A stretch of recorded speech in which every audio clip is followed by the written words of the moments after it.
Disenchant is nice here. May I help you?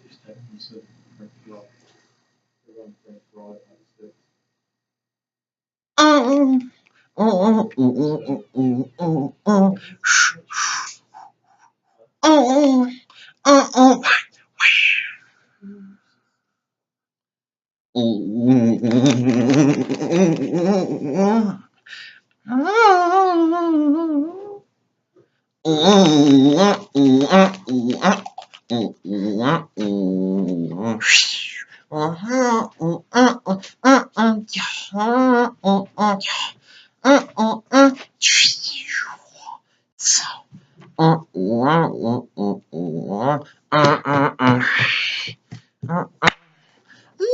Lunchbox.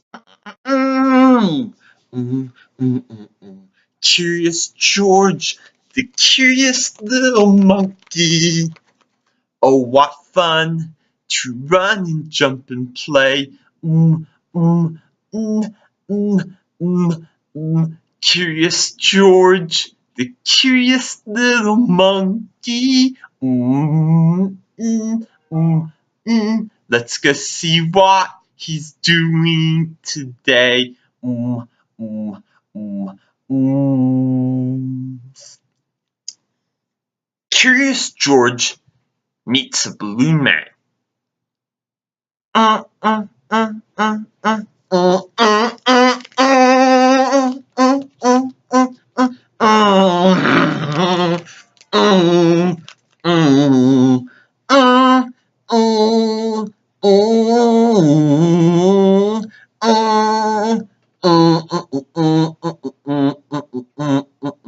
Here's your balloon.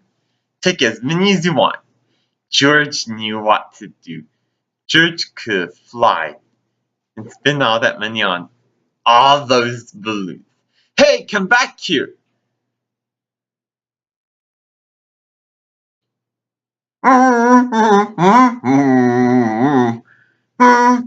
Stop, thief!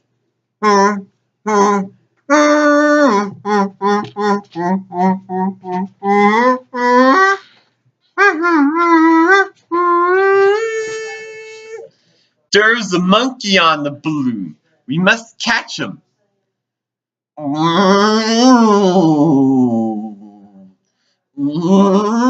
it was too late. George was on the balloon.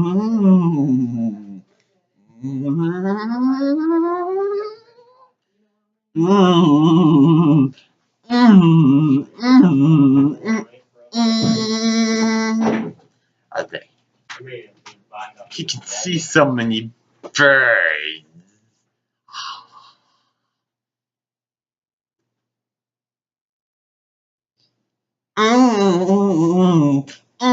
He can see the cows and the horses and the mules.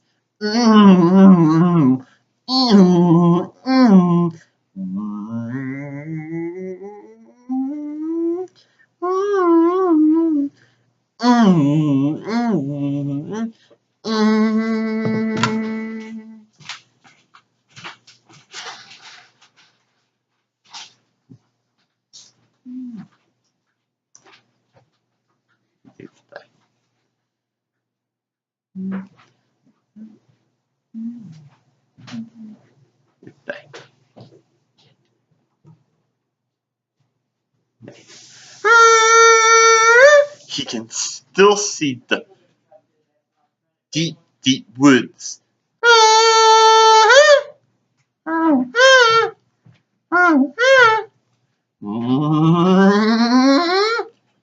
And the pine woods as well.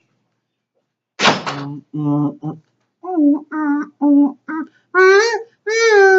can still see the ocean in the bay as well. One day, there was James, and then James was drowned into a wave. Help! Help! Let me out of here! George knew what to do. He tied the balloons, And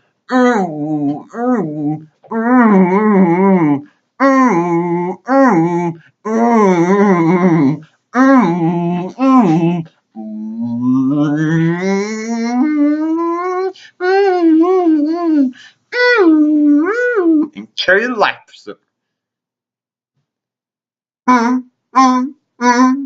He held the life preserver.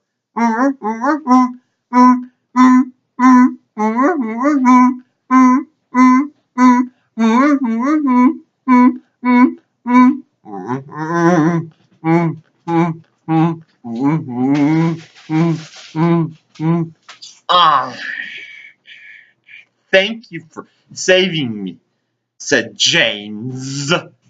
Just then, Mr. Wilson the balloon arrived. Bye!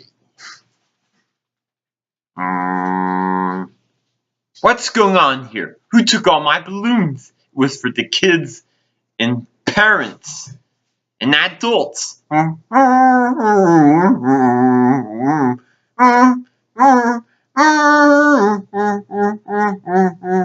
mind that. Now, he's alright. But he saved.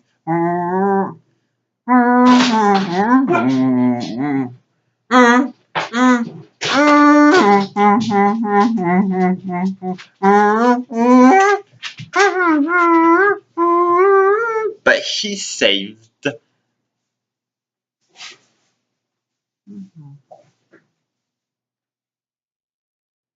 But he saved James. Thank you so much. Will you take me for a balloon home? And so he did. So how was your adventure, George? George told us all the story.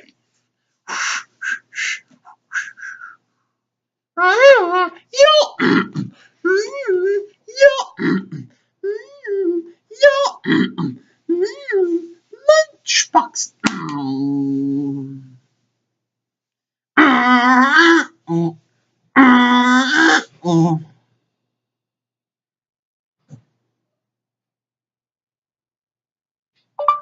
Trouble at the Waxworks.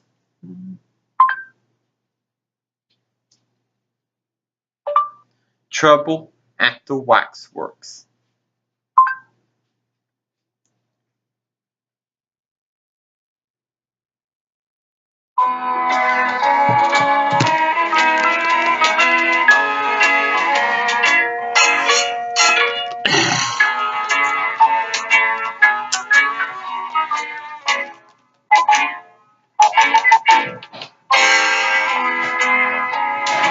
One day, Mr. Gruber decided to take Paddington on a mystery outing. He gave him a bar of chocolate for his lunch, and they set out early in order to avoid the crowds. Paddington liked outings with Mr. Gruber, and to have a mystery thrown in as well seemed very good value indeed. "Wait until you get inside," said Mr. Gruber. "You're in for a surprise." Paddington grew more and more mystified. The building seemed to be full of people in strange clothes, standing about doing nothing. "I shan't be a moment, Mr. Gruber," he called.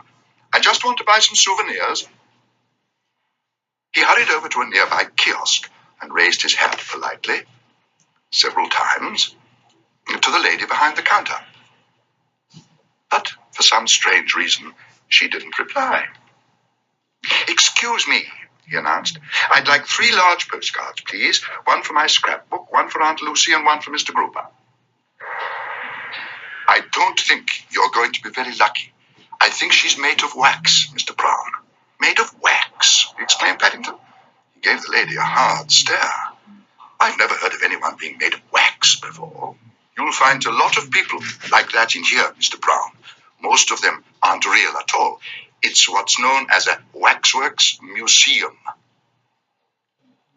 Mr. Gruber went off to buy some tickets, and after he'd gone, Paddington gazed round the hall. Apart from having no souvenirs, his chocolate was beginning to melt. Not wishing to offend his friend, he looked for somewhere to deposit it. And nearby, he thought he saw the very thing. "Here," said the attendant. "What do you think you're doing? That's my ticket box. It's not for the likes of young bears to drop their remains in. I'm very sorry, exclaimed Paddington. I thought you were a waxworks like everyone else. Waxworks? I'll give you waxworks. Come back here. But Paddington was already making good his escape. Hurrying down some stairs as fast as his legs would carry him, he found himself in another large room full of figures. Worse still, he could hear the sound of voices getting nearer and nearer. He decided there was only one thing for it. He would have to become a waxworks himself. And this group, said a voice, represents England at the time of Charles I. In the middle is Oliver Cromwell, about to join the Ironsides. If that's Oliver Cromwell, said a woman, then aim the Queen of Sheba. Besides, they never wore duffel coats in them days, agreed a man. Horrible, complained another woman. Don't look, Deirdre. I don't know, said her husband. Horrible it may be, but fancy making all them whiskers out of wax. Shrieked Deirdre. I'm sure I saw his nose move. There you are. I told you so. He's done it again. Paddington decided he was fed up. Apart from an itchy nose, he was beginning to wish he'd picked an easier pose. And he felt hungry. I'm not Oliver Cromwell about to join the Ironsides, he announced. I'm Paddington Bear, and I'm about to feed my insides. Good afternoon.